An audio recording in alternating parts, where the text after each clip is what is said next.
I'm going to ask one more question of our guest, Bob Lazar, non-UFO related. Then we will take our break, get that out of the way, and bring on our other guests, Gene Huff and John Lear. Bob, the last time we had you on, it was not that long after you had an encounter with the government there in New Mexico about something you were selling online. And the reason it became national news is because this particular element was used apparently to kill a Russian spy. And so national news networks start asking questions about the element. I think it's polonium.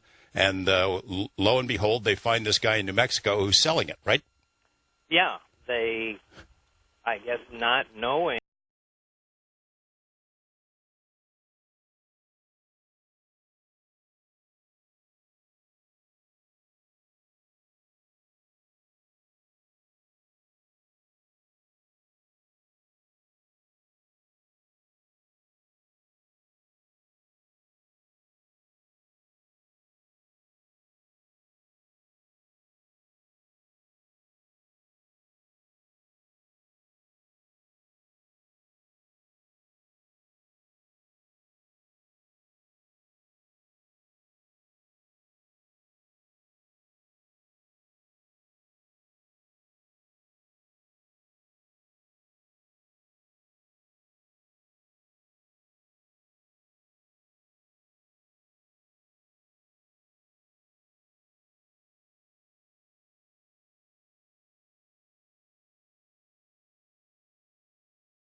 For granted these days, from the DVD players to circuits that run your car to your home computer. All of the guys that developed this were those little science nerds that sat at home and tinkered with things. And guys like you. Pretty much so. I fit the mold. But they all have common backgrounds. And you can't, it's stuff like this that stimulates their minds when they're young, and it's just how science grows, and you can't take this stuff away from them. It's only dangerous if you allow it to be that way. Certainly there are some things that are more dangerous than others, but you can't just ban it all, like the state of Texas did.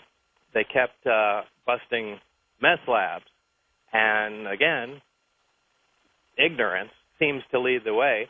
They kept seeing these beakers and flasks at every place they went to, so they just assumed, well, this glassware seems to be prevalent all the time, we need to ban it. Well, you can cook meth in mayonnaise jars, but chemistry requires special glassware sometimes. So they went ahead and just banned the sale of certain types of glassware.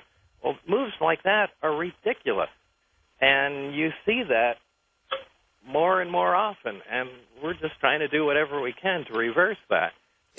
Certainly if there are specific chemicals or things you need to control to stop producing, dangerous narcotics, of course, do that, but really pay attention to what you're doing.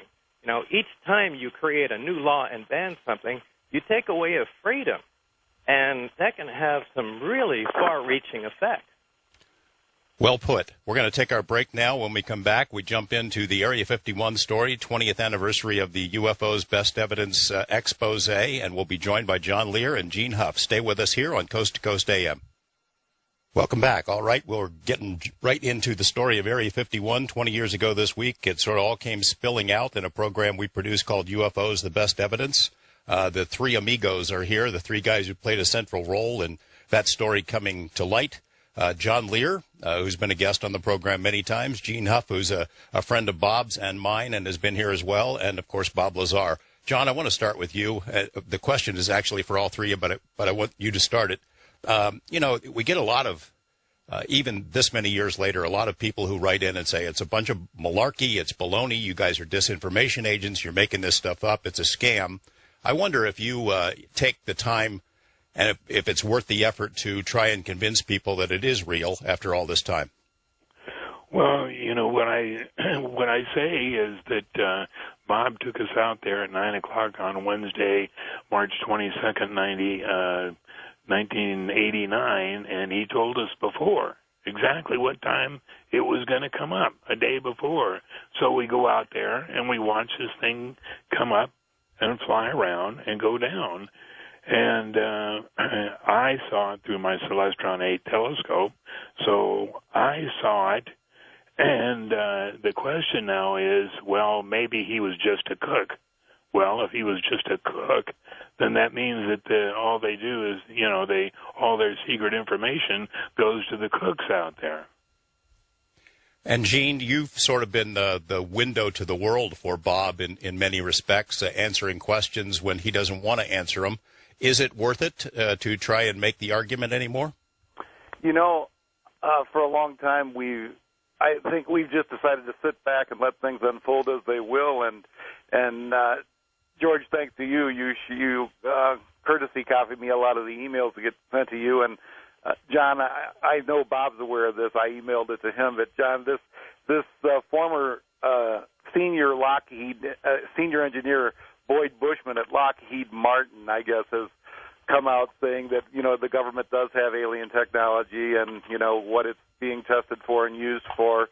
Again, another grand old gentleman, a wonderful guy to watch in an interview, and as not to divulge any government information that he was privy to under his secrecy agreement when he was interviewed and asked what type of technology he was talking about.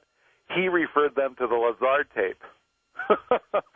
And he said, that's all I'll say. So I think it's interesting that this tape Bob and I and a few others essentially made, on a shoestring 20 years ago is what a senior Lockheed engineer who's now at the end of his run in life and retiring and deciding to divulge information without breaking his secrecy agreement. Bob Lazar's information is what he gives to the reporters. So I think that speaks for itself.